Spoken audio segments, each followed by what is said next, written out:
Hey Matt. Sorry, I'm looking a little Hey bit different there. because I am exhausted, so I've defaulted to glasses today. My apologies. Exhausted? How are you Exhausted. exhausted? Puppies are exhausting. I know it's like this comes What? from a place What's of privilege, exhausting? honestly. Puppies. Oh, puppies. Yeah, Infant dogs. yeah, yeah. Yeah, yeah. Because I'm how so out old's of the shape. dog? Like it's 3 months. Well, sorry, Oh 4 months. yeah. I'm so out of shape that bending over to pick up the dog, I think, is what this is. It's just like my knees are shot. What's going on? Yeah, yeah, yeah. I don't know. I guess in the studio or whatever, I'm not kneeling a lot or something. I don't know. I gotta get less lazy when I shoot. But yeah, I'm when exhausted. when I was at Microsoft and I did the 2020 program that where they Right. pair you up with the dietitian Yeah. and personal trainer and all that. Yeah. I remember the thing that I noticed, like the big like aha moments, like oh my god, losing weight is good, was when I at the time I was still snowboarding a lot, and Right. I would go up onto the slope, and it's like, oh my god, I can reach the like the things on The binding. the Yeah. bindings on the boots without like really crunching in. Now I'd have to crunch back in. I Like, mean, if we're being really honest, I did buy a pair of shoes specifically with laces just to force myself to tie the laces properly because it's yeah, like there's a serious problem here. I got to be yeah. mobility, I guess, is like a concern. I probably have to take up some yoga or something. But yeah, it's an eye opener, I guess, to like do things that Hmm. you consider normal that you just haven't been doing for a little while. Right, I guess right. I don't know, been bending over the lazy way to pick stuff off the floor. But Yeah, when I really bend down with the knees, they snap and crackle, and it's like, whoa, right. what's going on? You But instantly age yourself. You know soon, what I mean? soon you'll Yep. train your dog, and the dog will pick up the stuff for you. Oh, listen. Okay, so first dog, no hope. No hope at all. The second dog, I think because she's jealous, when I throw something and say come, she Hmm. will come back and make sure the Hmm. other one doesn't get it. In fact, I'll throw one for the other one who will get whatever, but not move. Right. The other one will go get it and bring it back for me, which is Wow. amazing. So yeah, you could be Wow. right. She's pretty good at retrieval, I think is the term. Whereas the Yeah. first dog is not a fan of retrieving things. They'd rather just they found the thing. Yeah, our dog is not doesn't. I mean, if you throw a ball, she's like, Right. "What do you want me to do with that thing?" Right. I don't know what that thing is. Give me something interesting. Waving to Brian. But Sorry. yeah. Oh, yeah. Hi, Brian. Thank you for joining us. We should bring Brian on. Hello. Also. Um, yeah, we our dog will if we have a few toys that she does seem to enjoy every now and then. Yeah. So she has very like short attention span to toys. And you throw the toy and it's like, okay, I'll run after that thing. And then she'll like run back towards you and realize, oh wait, you're gonna take it away from me. And then run back the other way and go some other direction. Like, let me throw it back to you. Maybe And then she Matt, loves it if we throw it again. have you stumbled on an analogy for like tech salaries or something? Might be something deeper in here. You want the carrot? You want the carrot? You can't. Why do I do all this work? You're Yeah, just gonna yeah, give me another yeah. carrot. I like it. I like it. Yeah, okay. Pretty good. Cool. Very deep. Yeah. Early on in the Deep. podcast. Deep. It's like, what was the analogy that my wife was talking about a book she had read, and the analogy I came up with was Carcassonne, the Ooh, I like it. game. God, what was it? It was about having to not having to really cultivating friendships and relationships with lots of people, not just the ones that are easy to cultivate Right. relationship, but also the ones that are maybe a little bit more challenging or a little bit That more requires work some time. involved. Mhm. Um, and my analogy to Carcassonne is that Carcassonne is a game I don't even know if that's right. I think that's the right pronunciation. Anyway, I think so. Yeah. I think so. Stella, our 5-year-old, Mhm. that's now her favorite game. She loves No, that's playing it. Like the awesome. full rules, she loves it, and Oh it's wow. amazing. The actual it's Um, pretty tough. and what's interesting is that we haven't tried this. We haven't like Mhm. made sure that she would win, but the last like 3 or 4 games we played, she always wins Wow. I by a wonder, lot. 'cause Carcassonne kind of has like some elements of Go in it in terms of like strategy and strangler patterns and stuff like that. I Well, wonder if like she's got a budding Go brain going on there. That's really yeah, cool. so I don't know if we're thinking that far. I don't know if we play. I mean, I think we're all playing to increase the number of points that we get, but not Makes sense. also playing to ensure that the other person gets screwed over. Oh, gotcha. So the analogy was that okay, there's seven meeples that you get Mhm. that you can place on the board, and if you place it on a road or on the castle or fort or town or whatever, or Mhm. on the monastery, well, those are points you're going to get quick. You know, as soon as you get the Right. 9 squares around or 8 squares around the monastery, you get 9 Yep. points. As soon as you complete the road, you get the points for each of those things.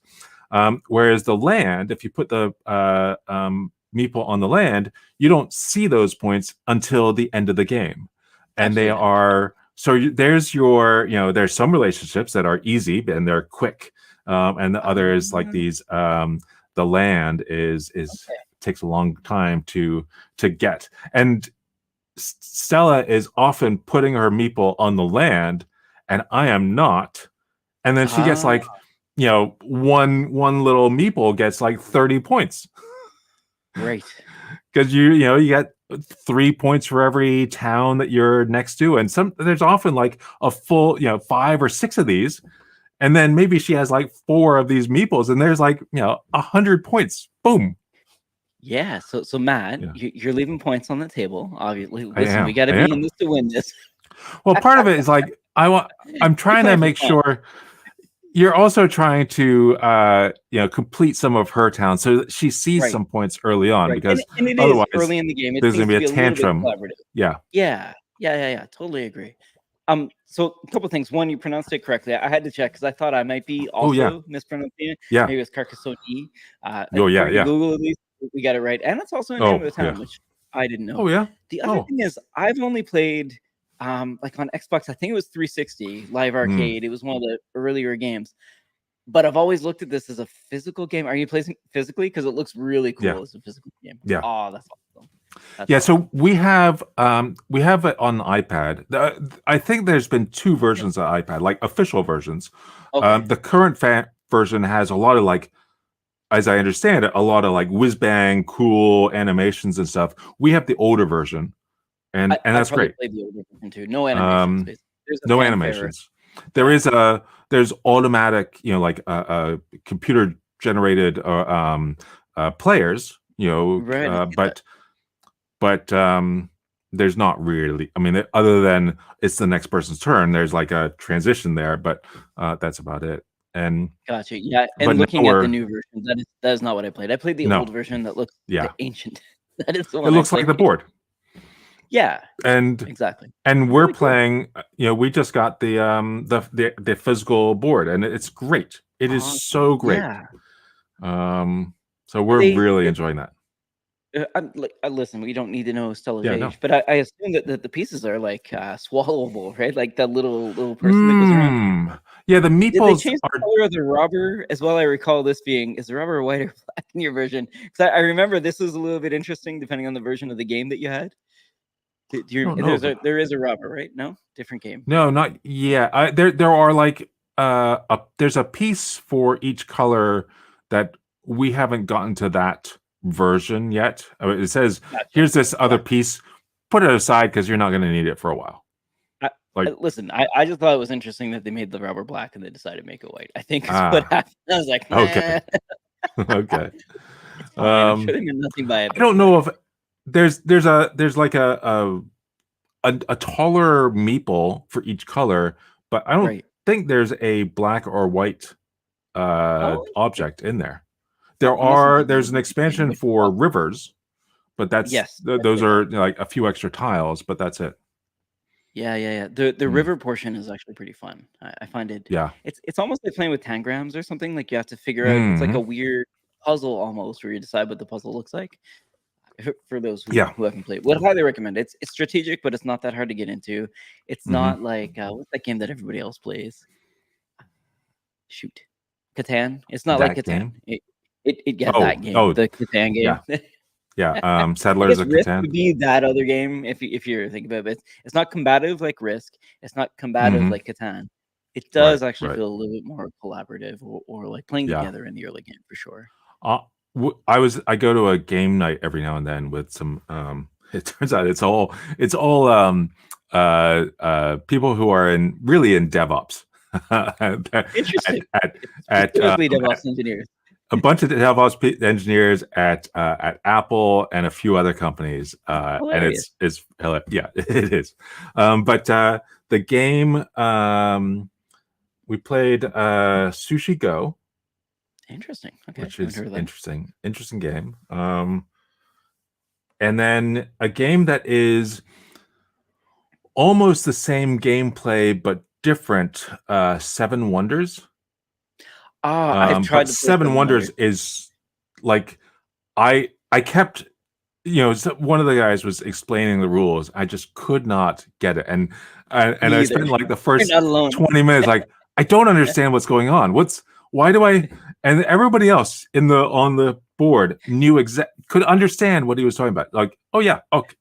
And I'm like, I think I'm a smart guy, but I don't understand what's going on. And I think someone brought the box out and explained the rules to me. And I was like, I 100% don't get this. Let's play a different one. Yeah. When Tony came over and said, maybe in the next 20 minutes you can find a time to go because we should get Stella to bed. I said, great, I'm good to go. Let's go. Let's go right now. But no problem.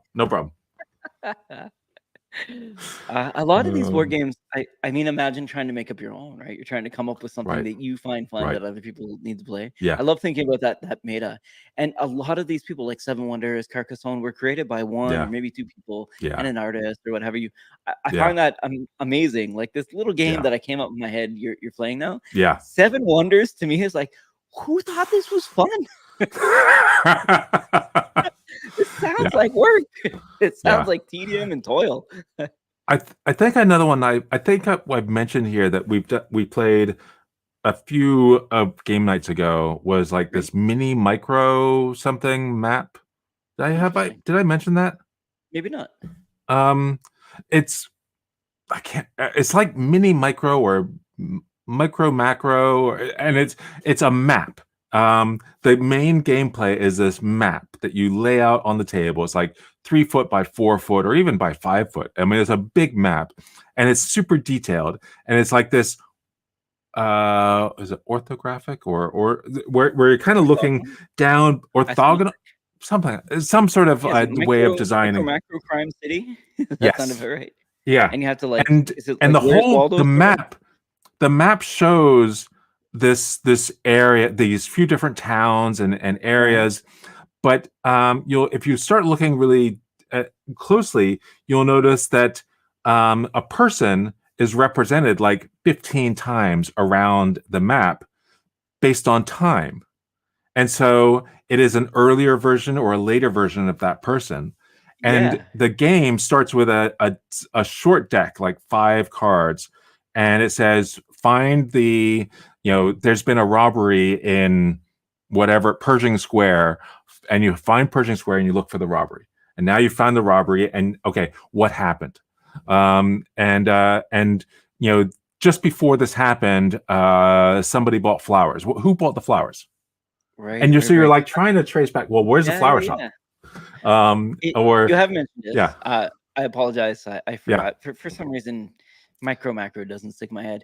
But if you said black and white drawings of crime scenes in isometric viewpoint, I was like, aha! I did pull it up. And while you were talking, I was laughing because I actually had found a crime, and of course I was tracing backwards, trying to figure out where it went. Like it's captivating. Like if you see one of these maps, I think you can instantly understand what's going on. Yeah. As opposed to the 7 or 7,000 steps of Seven Wonders, which I hear is like board game of the year, like many years. It just wasn't clicking for me. It sounds like I felt bad. The goal of DevOps is to eliminate toil, and it feels like that's the job of the Let's game. recreate toil here. Yeah, it's like the 7 layers of the ISO or something like that, whatever those were.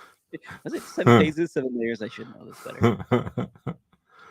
Oh, 7 layers. I think that's right. Yeah, Yeah. OSI, sorry, I said ISO. The OSI, OSI yeah. model, 7 layers of the OSI model. Feels like 7 wonders. It's just right. too complicated for me. Yeah. Some Speaking of people things love that are it, too and I complicated hate it. to me, can you explain Yeah. Llava compared to Llama to me? I asked you about this before the show. I'm hoping I gave you enough. I did not do any research between when just you knew. asked it and, but I know. I know. Oh, you just because Perfect. I know because I happened to have put out a video yesterday on this, which is am now I writing your at. topics now? You can send my royalties in the mail, you know. So let's see what my stats are. Remember, like a month ago, I would be lucky if I hit like 300 views on any one video. As are most people, honestly. If you hit over 10 or 15, it snowballs a bit. But yeah, 300 is good video. So yesterday's video, that I posted 23 hours ago, is now at 4,937 views. Fantastic. And the reason I ask, and you probably know this already, but it's about quantization. And I guess I just don't understand it, or like the difference between there's two Llama topics. and Llava. I realize, they may not be related, I think. So Llava is all about giving model. So okay, let's step back. Large language models, and they're all about generating text. These large language is all about language, and it's about generating text. You want to output text, and typically with most LLMs, they are text to text. And so you've got a text prompt. Show me why is the sky blue. And then that is going to be outputted as text. Well, the reason is the Rayleigh effect and blah, blah, blah. And so that's what Llama is. And there's lots of variants on Llama, and there's some other slightly different base models like Mistral and New Hermes and a bunch of others. But so that's Llama. Llava is large language and vision assistant. So they've taken the same, this sort of the similar acronym and just tried to what kind of fits with vision? And they made it large language and vision. Well, what should the A be? Assistant. Yeah, that sounds good. Yeah. So it's all about putting an image as part of the input. Now the model doesn't know about files, so it can't open a file. So it has to get some sort of string representation. So it's usually a base 64 encoded string of the file. So it's this massive file that goes in, and then the models typically don't. They need to. They don't want to bring in this massive image, and they can't comprehend the whole image all at once, and so they split it up into lots of pieces. And one of the benefits of the newest version of Llava is now those pieces can be a bit larger, so it doesn't have to split it up into as many pieces. So now it's got all these pieces, and it tries to figure out, okay, what's in the image, and often you'll find the answer will sometimes be described as over in the lower right corner, because that's that section of the image, and so it often you hear it. The way it answers kind of talks about these sections of the image because it has had to split up the image. Sometimes it gets rid of that, and sometimes it doesn't. But so Llava is all about putting an image in and getting text out. And some great examples. In fact, the examples I used in the video, one of them was a guy who, a person, I don't know, a person who created a like a tin can, but then painted it to say it's the Poetroid. Like instead of a Polaroid, it was the Poetroid. And it could take a photo of or take an image of any scene, and then it would write a poem about that, about what it's seeing. And so that's pretty interesting. And so and I think he was actually running it on like a Raspberry Pi. So some of these models are small enough that they can fit on even these minimal systems. And this is where I think I got stuck on quantization, but it Yeah. may not have been related to Llava. Okay. So yeah. So and the Poetroid then would I don't know if he was doing it all in one model, so running it all in Llava. And Llava is the kind of the overall method, but it's also the name of one of the models. Gotcha. I didn't know that the was method. Okay. created by Haotian Liu, I think, is the main researcher, and then a bunch of his colleagues. Yeah. And then University of Wisconsin-Madison, Microsoft, Yeah. and Columbia Yeah. University. So so yeah, there was a new version of Llava 1.6, but there's also Baklava, which is another Llava model, I didn't and know there's that. been a Okay. few others. Yeah. Okay. Okay. So that's generally what Llava is. It's about Right. bringing images Multimodal in seems and to then be a describe big them. thing Yeah. these days, right? Yeah. Yeah. So image to text or text to vision Right. if you were to work it in reverse. And Right. we've seen some other stuff from 11 Labs that we talked about for voice, Yeah. text to speech, Yeah. speech to text as well, I think is the one that I'm most Yep. familiar with. Okay. So this is more multimodal. My apologies. Right. Yeah. And Gotcha. so then quantization is a totally separate, which fits Right. against Llama and Llava. Right. And quantization is, these models, these language models, they're made up of, there's kind of the base content, which is all the not so much words, but all the They're like meanings of little words. words, right? Okay. Yeah. Yeah. Well, sort of. It's not just the token, but it's like the semantic meaning of all these I didn't know that. parts Okay. parts of words and how they are Right. related to each other. So it pulls in all these token meanings of tokens. And then it's got that, and they're all kind of linked to each other in an equal way. And then Gotcha. there's this training process. Well, so there's this training process, and the training process will say, okay, here's this input. I need you to run through your process and show me your output. Oh, the output is very way off. Try it again. Okay, it's off. Try it again. And it goes through this several times, and hopefully eventually it gets closer and closer to the ideal output. And gradually those numbers get 1,000 monkeys writing Shakespeare. Yeah, exactly. And then gradually it gets better and better at generating, figuring out what are the weights. And so these weights are showing how close is this one meaning of a word to another meaning of a word. How often does it show up in the inputs and the outputs? And so once we've figured all that out, then now we've got this model filled with weights. And each of these weights are 32-bit floating point numbers.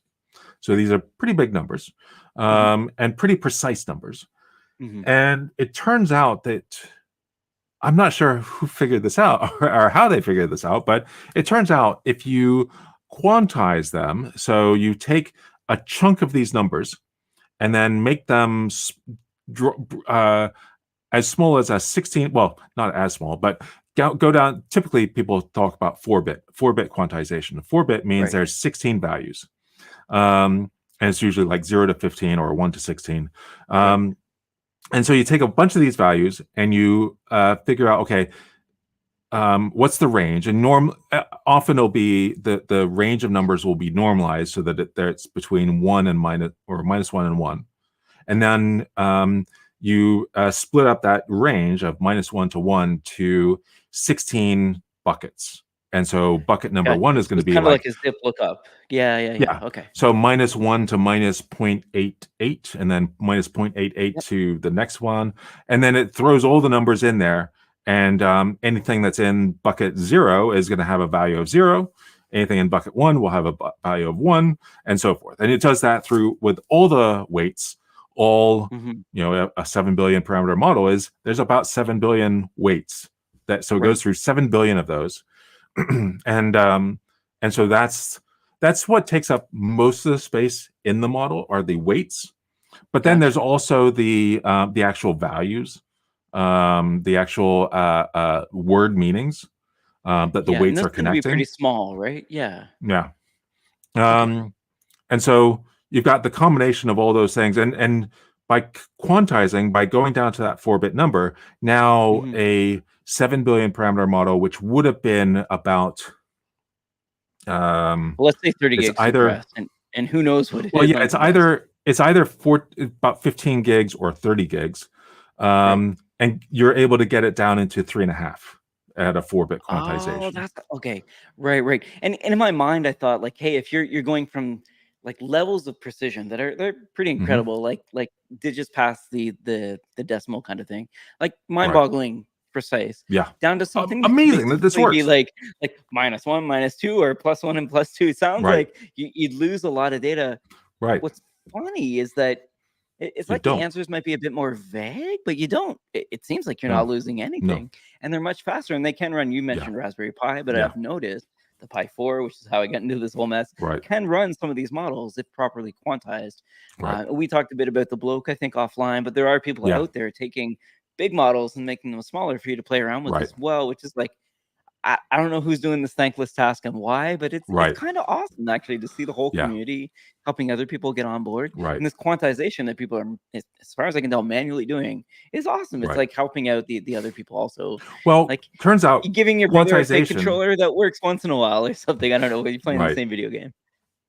Well, quantization, it sounds really hard, but because Yeah. of the tools created by the Bulgarian named Georgi whatever, who Yep. created Llama CPP, he created the Hmm. tools to do it. And so it's these two.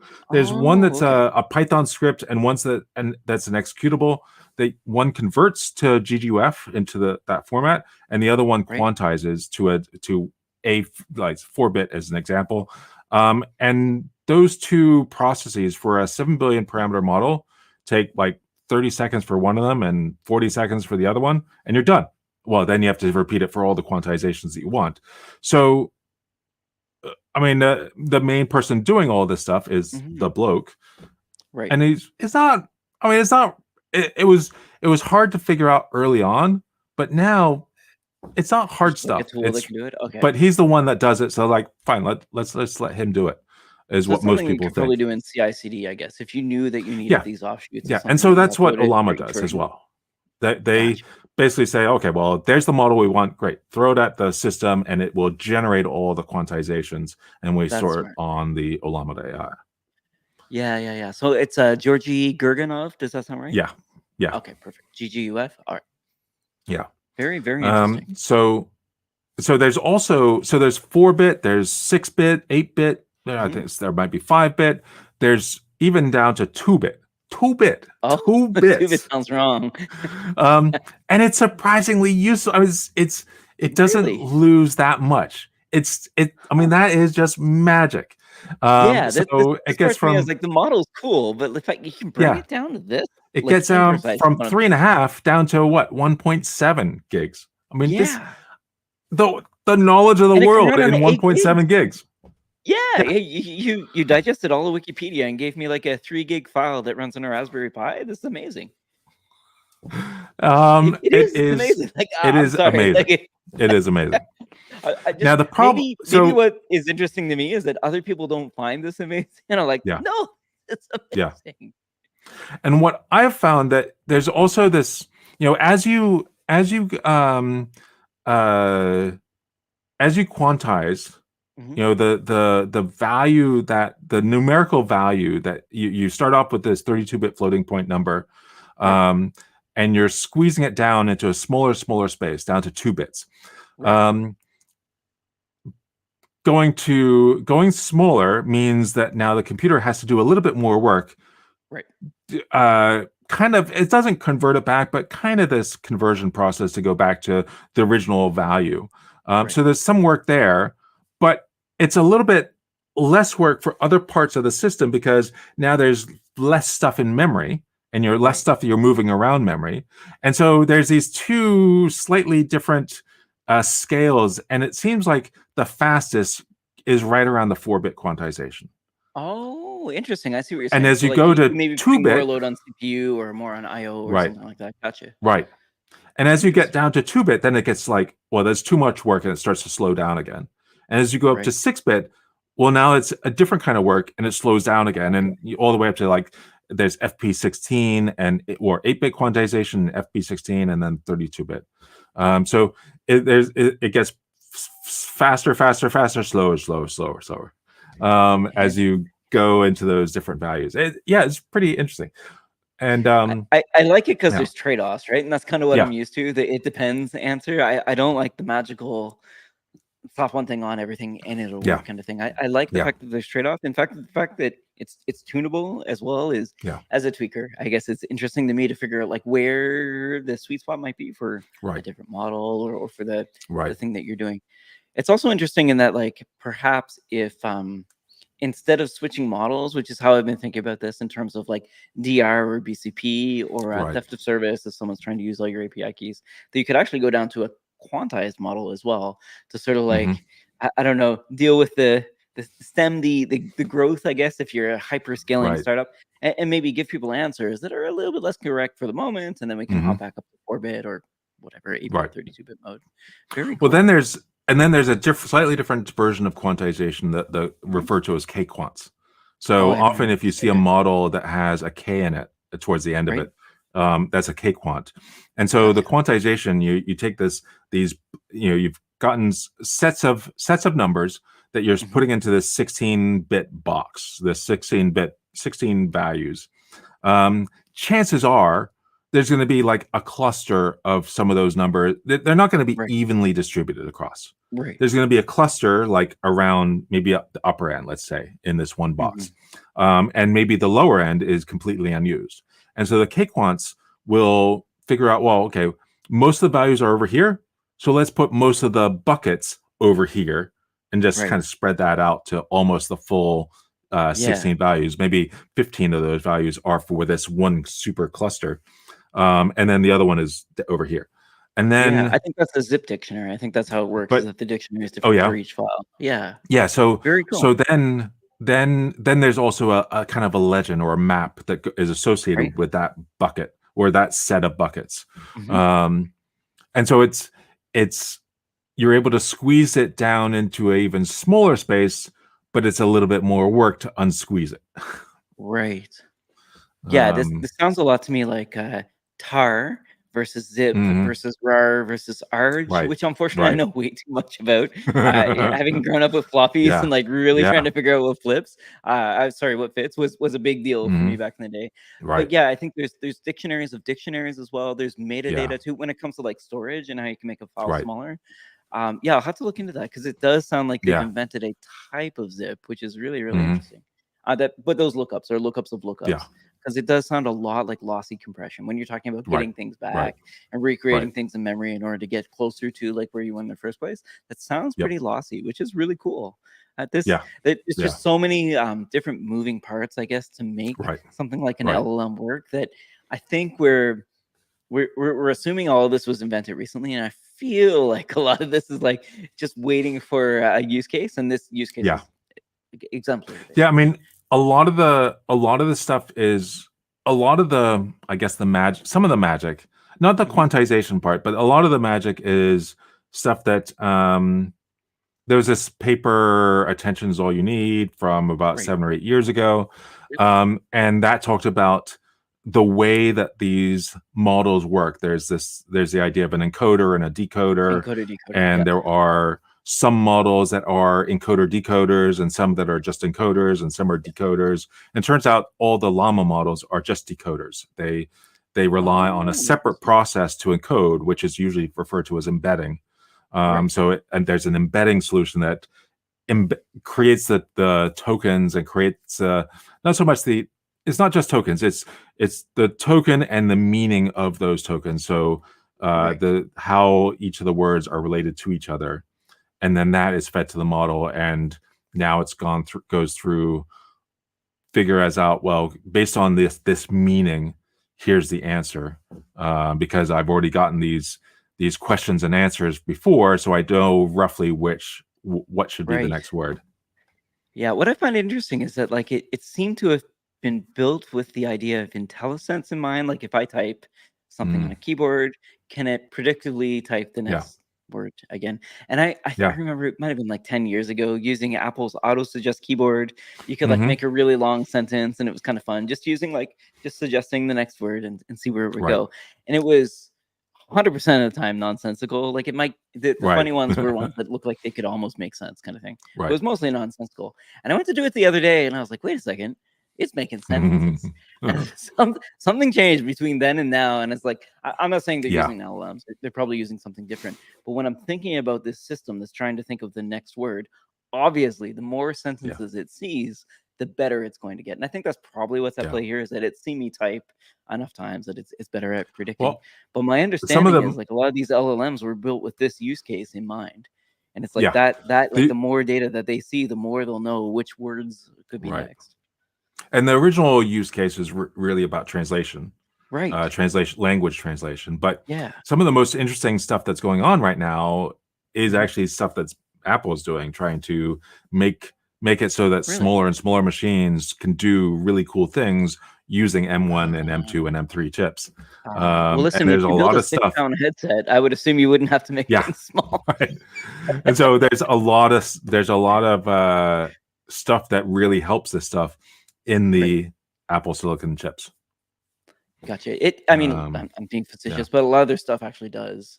It's small. Like their goal is miniaturization, as far as we can tell. They make things as powerful and as small as possible. Yeah. So it makes sense. They've also got a car that they're working on that, like, I think we know is a thing, or maybe have they officially said that they're working on a car? Have we actually? I mean, have there been like? I mean, I think they've said yes, they're working on something, but I know I've seen an image. But is that image like an official image, or just like here's somebody imagining what an image looked like? Because I want to say now I can't remember what the image was, but whatever it was kind of reminded me of the horribleness that is Lucid. Have you ever seen a Lucid car? They're awful. Awful. I have opinions about new cars, but also I'm of a different generation, so there are. I'm not a fan of Teslas, in case that's never come up. Like, I really, I'm not a big fan. Dislike the design.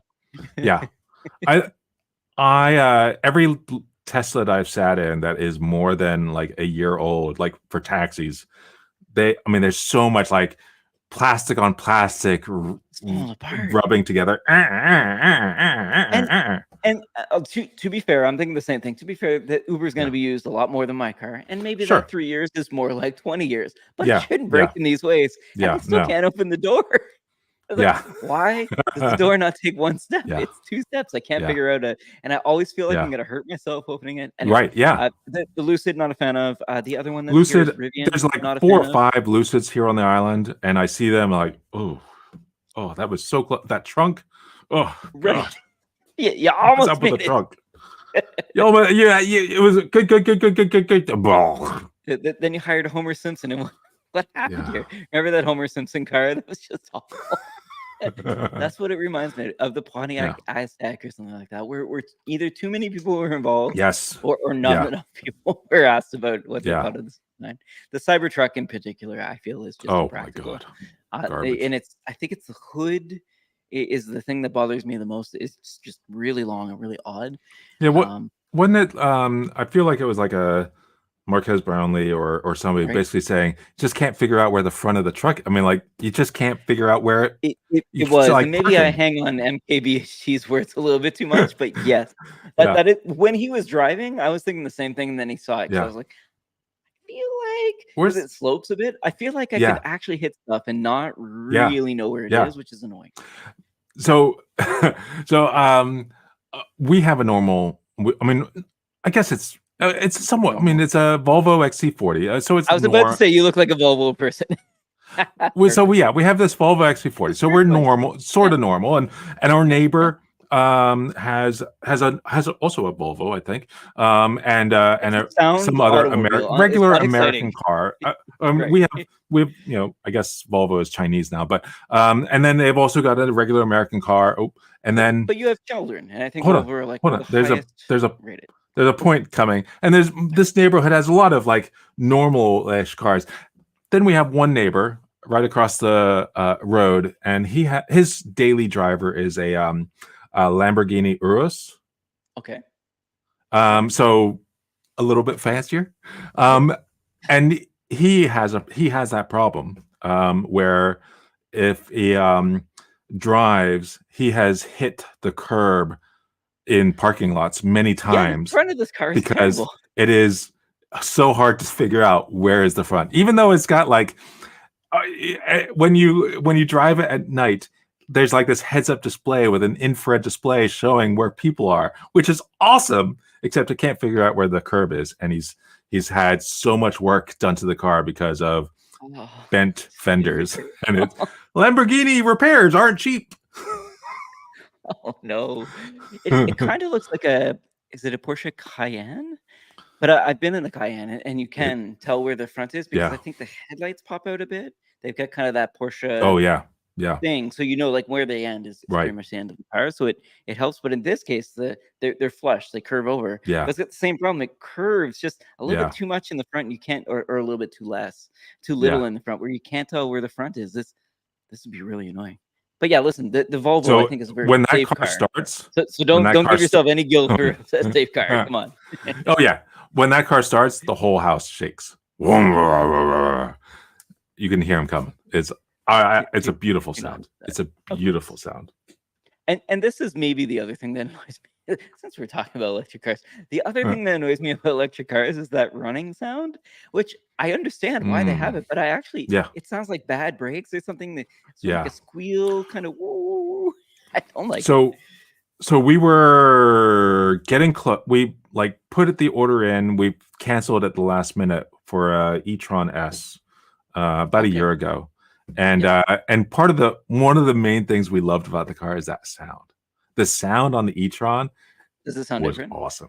Oh, it sounds different, nice. and it's a lot like there's up the street. I think there's a somebody who works at one of the Porsche dealers, and he has drives a Taycan, and that also the Taycan and the Audi e-tron, the sound they make is like, oh, that's pretty cool. Low hum. I just quickly pulled up a YouTube video of someone. Interesting. See, if you could have made any sound, why would you make this annoying? Like, I hate the sound. There was another car that I saw the review on pretty recently, so it must be something newer, where the sound was designed by Hans Zimmer. No. Huh? No. Yes. I do not want Hans Zimmer coming anywhere near my car. It's true. But no, you're saying no, I don't want it. Yeah, Nate says I look like a Honda Accord person. You're not far off. Unfortunately, I like Nissan, but like basically the same idea. Cheap Nissan that runs forever. I had a Sentra for years, so yes. Yeah. Spot on, Nate. well picked. But I do feel like that noise is important, and maybe you're a Hans Zimmer fan, so like it's amazing to you. But to me, any sci-fi kind of sound as I'm driving my car would probably annoy me right away. Well, no, it's only those sounds are typically only when like backing up or moving slowly. It's not running all the time, and you definitely don't hear it inside the car. It's just to alert. As I take a corner. Yeah, and it's just to alert like ebb and flow. I can just see it sound like a Hans Zimmer ebb and flowing soundtrack. Like, I speed up and I was slow down. I was thinking dynamic soundtrack this entire time. I apologize. This is why I was like, no. There are soundtracks for regular cars. There's a few roads that have been like where the grooves have been cut into the road at different amounts, so that as you drive, as long as you're driving the speed limit, it sounds like sort of a tune. And I know there was one like that in the Netherlands, and I think there was another project to do that somewhere in the US. Very cool. And it's great if you have one car going at exactly the right speed limit, but on a regular road, that's not what you have. And so apparently people who live nearby these things, it's awful. Like 17 songs playing at once. The Japanese you know the sound that a train makes when it speeds up? A few of them will play sounds because of this as well in Japan. Which is okay. It's one train. It makes one sound. It's not too bad. Yeah. Piano Roads. Okay, there we go. We've got the Roads. term. Yeah. Okay. Great. Thank you very Yeah. much. All right. Yeah. And yeah, chances are, like, listen, if I hadn't have upgraded the Sentra, it would have had terrible exhaust that sounded like a Lambo. I don't need a big car to make my exhaust sound terrible.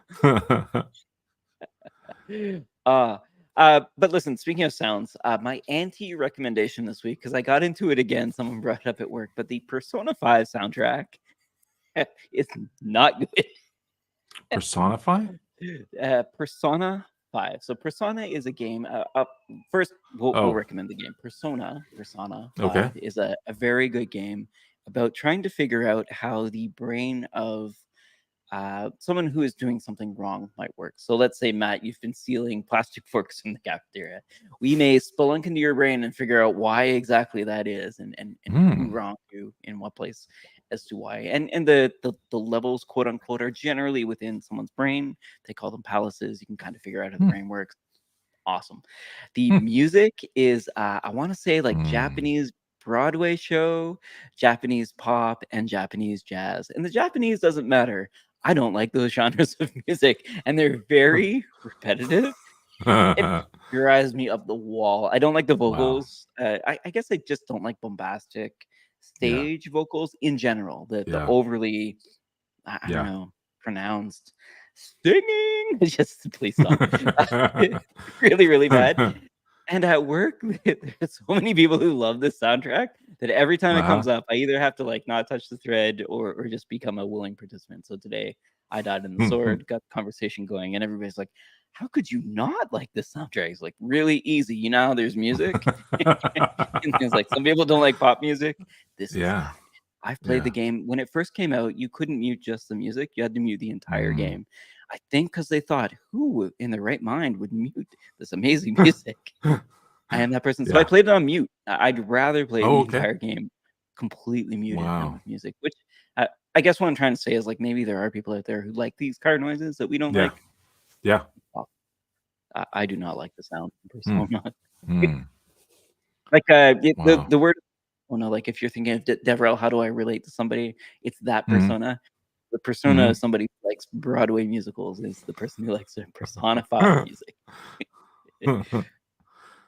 We got another recommendation from the chat: the Wiggles and Dancing Fruit sensory videos. Okay, this sounds.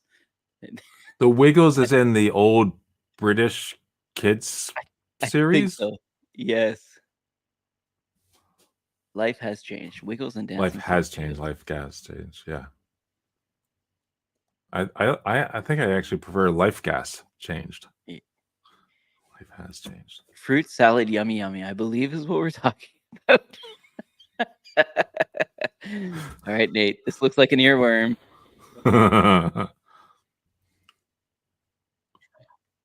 It's surprisingly good. It's four people singing.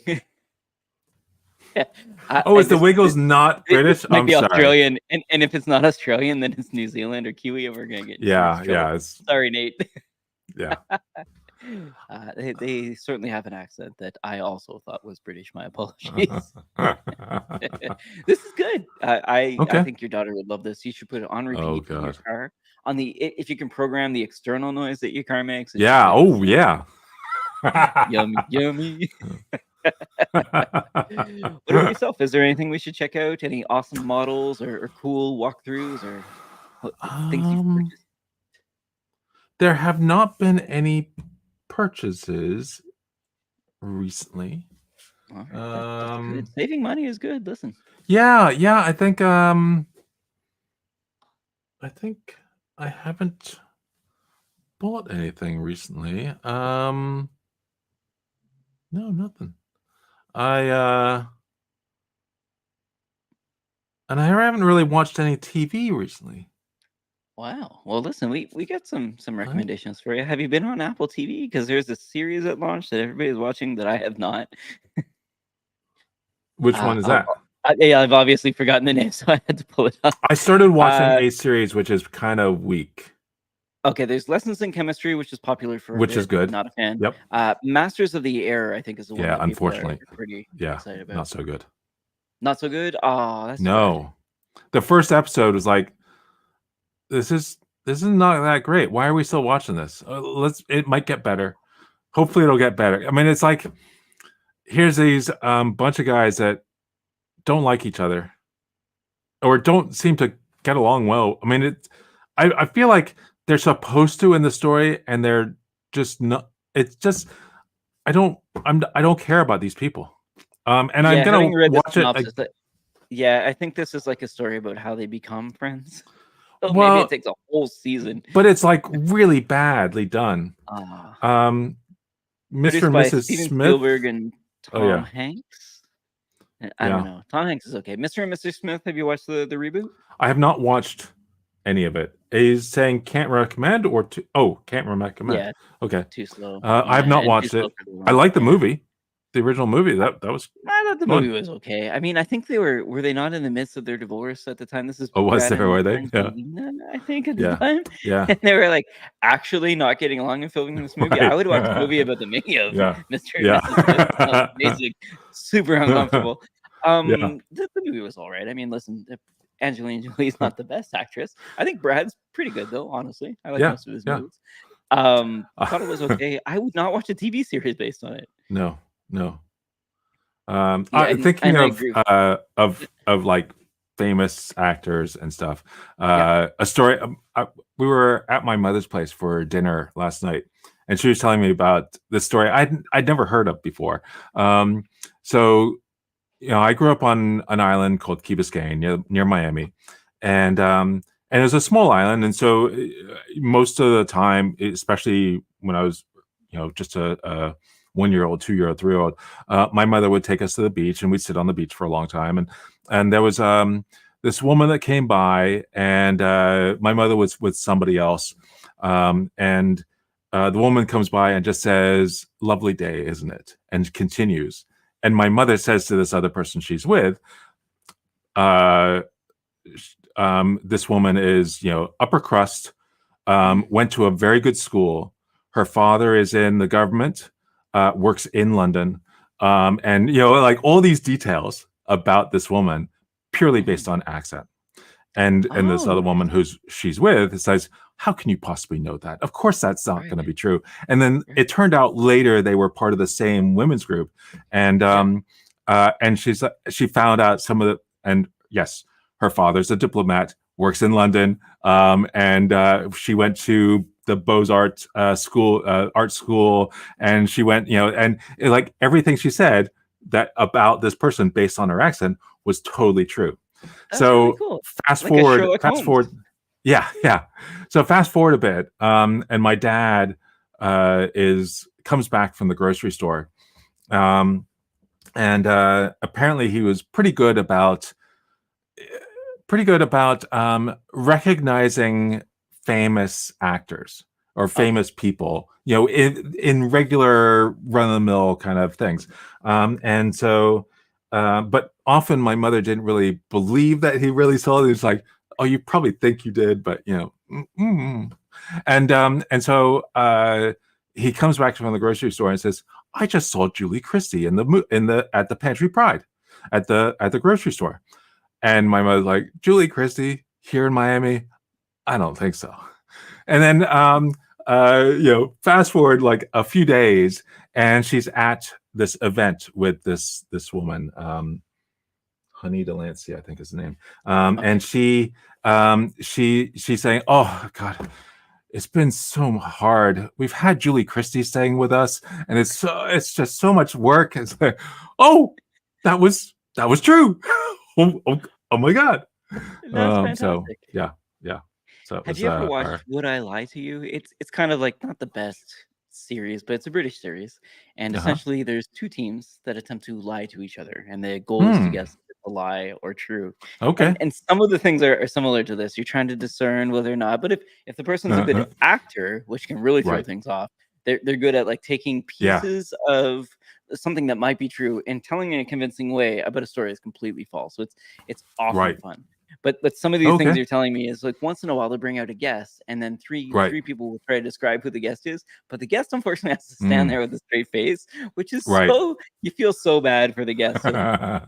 Like this is too hilarious. But would recommend it if you haven't seen it. It's good to just watch really quickly because you can watch it in like 5-10 minutes. There's a US variation on that on the radio, and that's Wait, Don't Tell Me. Oh, the NPR News Quiz, and on that they have a segment where they read 3 news stories from the week, but only one of them is wow. real. Very cool. And or I think that's the story. That's the topic. And they all sound equally unplausible. There's no way any of them could be true, but one of them apparently is, and the person has to guess. And if they guess correctly, then they get like one of the main announcers on NPR to record the voicemail for that person, the voicemail greeting message. That's hilarious. Yeah. What was it? Mailkin. Mailkin. Was the producer of Not This the producer of the other show? I'm trying to think of how I've heard of the show because I've not listened to it before. So I feel like another podcast I was listening to must have something like the show producer or something. That's really cool. This looks fun. I like NPR. So yeah. Yes, David Mitchell on Would I Lie to You is a phenomenal comedian, as is Lee Mack, who is the person on the other team. And I think that's really what does it. David Mitchell, I think I used to really like a show that he was in called That Mitchell and Webb Look. He is the Mitchell from that Mitchell and Webb Look. And I'm trying to think of where Lee Mitchell is from, but yes, David Mitchell is very quick-witted, and Lee Mack is also very quick-witted. But now, they're from different. Yep. Sorry, go ahead. Is this one of these, like, there's a bunch of, I feel like there's a bunch, maybe there's only a few of these. There's a bunch of fake game shows. Of these game shows that aren't really like where the person giving points is like, oh, let's give you 5 points for that. Or, like, it's like that, there like are no real points. Countdown or whatever. Yeah. It's definitely like that. There are a few British game shows that are like QI is another one where it doesn't really matter. QI, or Q, sorry, IQ, is it Q or QI or no? I thought it was QI as opposed to IQ. Yeah. Oh, the Peep Show. I didn't know that. I will watch that. Dark Books is another one I've been watching a lot lately. I've been watching a lot of British comedy. We signed up to this BritBox, it's called, on Amazon Prime, which is how I think we get started, and then just sort of spiraled on from there. But it is fun to try, I guess, comedy from a different culture because there's different words. One I've learned recently, for example, is the singular but not plural knicker, which means dollar or like the word for dollar. And the joke is a pair of knickers is $2 or £2, as opposed to what knickers means in British slang. Which I like these little things because if someone said 9 out of 10 cats, there we go. Nate knows. As someone who's not British and is definitely Australian, Nate, you know a lot about British TV. This must be a Commonwealth thing. But yeah, listen, since you had lack of recommendations, I think I recommended like 3 or 4 things. But I've definitely been watching a lot of TV while doing like just brainless maintenance on NASA's and stuff. So I have no, I can't recommend anything. Been watching a lot of YouTube. Fair enough. In research for my own channel. Yeah, well, listen, your explanation of Transformers and specifically weights is something I'll need to look into because as I try to tease apart this and learn different areas of it, and apologies for like asking you on air. I hope someone got value out of that, but I do find those commonplace explanations are really valuable. Right. Yeah, my understanding of how they worked has changed. Bye, Nate. Has changed a bit. Like I knew about the weights and how the weights connect. I'd seen it described as weights connect the neurons in the model, but not any detail as to what the neurons were. And I was describing it to somebody. I don't know if you know Justin Garrison, who's at AWS for a long time. I know the name though. Yeah, I think I was explaining to him about, and it's like, oh well, no, it's not just the tokens, and it turns out it is kind of the tokens, but the meaning of the tokens that these weights are connecting. So cool. And so my understanding as I watch more YouTube videos about it or read more papers about it, I'm gradually understanding what these weights are connecting, and so Yeah, but maybe more importantly, and to give you a little bit more credit, is you're understanding, but you're also like you're code changing as you go through, and I think that's maybe one of your skills, as you're like trying to think of like, and how would I explain this, which is phenomenal. So thank you for that, because it's like actually really, really important. I've noticed that some of the researchers at IBM, for example, are pretty good at explaining these terms. It's just that their production value is really high, and they're really like old, so like 8 or 7 months old, and like you need something. What about new stuff, and they just haven't gotten there yet. Yeah, those like they're all the glass whiteboard videos. I was actually watching one of those last night, and it's like, I feel like, okay, about a minute from now they're going to get into the really good stuff, and then 30 seconds later they're finishing the video. Video. Damn it. They really go deep on small bits, which is good. It's good to like which is good. Like have a proper foundation. The problem, of course, is that like you got it. They're long. And some of the speakers aren't that great. It depends on the speaker themselves, but there are a couple there who I feel like are very talented, and like I love their method of one. It depends on the person drawing on the board, right? Some people have better handwriting than others. Some people can draw a box. Other people are drawing triangles. These are just not boxes. Like it shouldn't bug me. I'm just looking at it. That's not a box. I do find that method really cool, though. It's like the classroom kind of method, I guess, and I really do enjoy it. But that's great. Thank you. Keep watching these videos. This is phenomenal. Hopefully your videos as well are getting more hits as you're. They are getting. I mean, one of the videos from not the last about 3 videos back is now at about 18,000 views. So I mean, it's doing amazing. So I mean, I had that with some of my Datadog videos that were on Datadog's channel, where they would go into the 100,000, 200,000, but it was on the Datadog main page for such a long time. So it's like, and I didn't get credit for it, bastards. Yeah. Well, I mean, there's some of this work that you do for companies will be unseen, unfortunately. But I think you probably figured out at least how to make like a good explainer video. Exactly. I think that's what a lot of those work. Oh yeah, I mean, the time learn it. I mean, I've really started investing time into YouTube just in the last month, but I'm not 1 month into building videos. I've been building these videos for Datadog and for OpenText, and there was a company in between called Profit Bricks, and so I built a lot of these explainer videos, and I think I'm getting better at it eventually. Very cool. So yeah. Oh, Nate says 5,000 of those views are for me. He says, I take no responsibility for any of those views, Matt. You are better live. There we go. So, maybe I misread that, so he hasn't watched any of those. Well, you get some homework, Nate. I thought you were gone. A lot of them, All right, should we try to find the button? Yeah, I think so. Right, we didn't.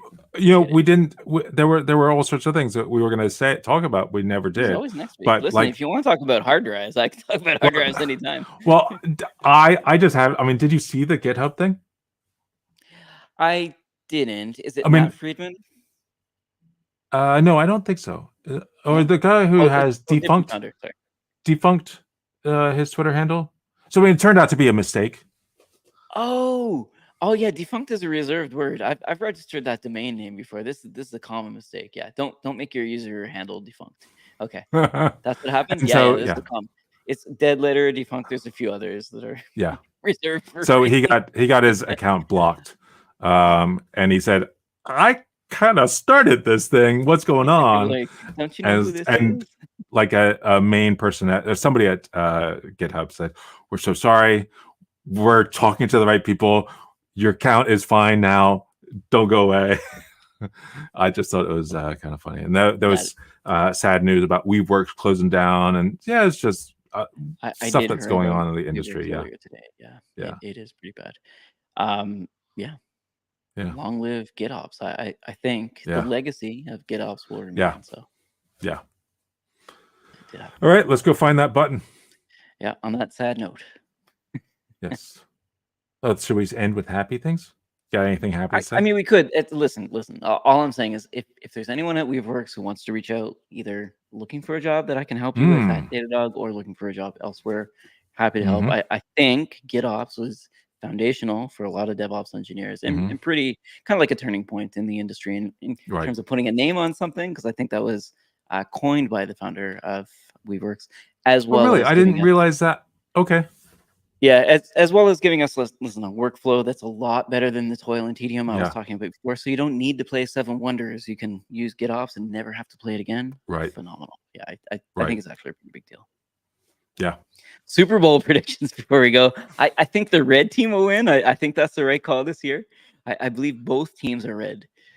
I It's think the Kaiser Chiefs versus Number Wang. I think I have no idea who's I mean, I know it's football, but I don't know who's playing. I don't know where it's being played. it is, in I don't fact, know. the Kaiser Chiefs versus Number Wang. So it's the San Francisco 49ers versus the Kansas City Chiefs. Okay. I think That was both somehow a music joke and a British TV joke. Sorry, I don't think you got either of these. I didn't get any of that.